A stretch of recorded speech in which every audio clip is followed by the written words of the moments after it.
de 10 años para Mishna,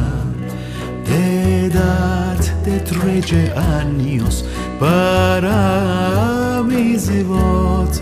de edad de 15 para Talmud, de edad de 18 para Jupá, de edad de 20 para presidir, de edad de 18 para Jupá, de edad de 20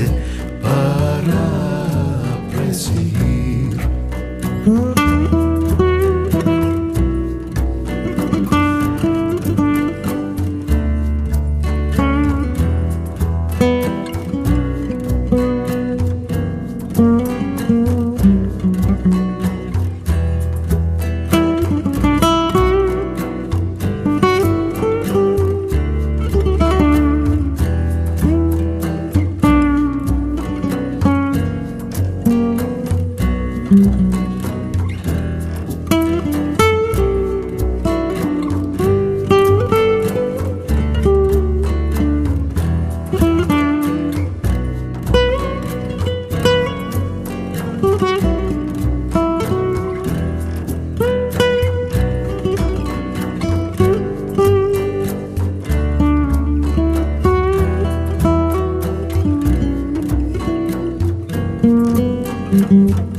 De edad de 30 para fuerza,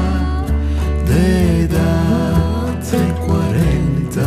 para entendimiento,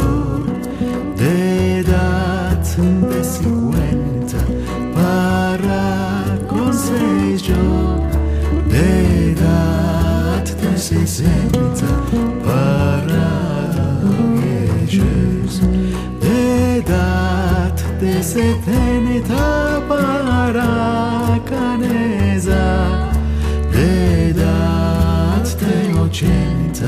para Barraganía, de edad de 70 para Caneza, de edad de 80 para Barraganía,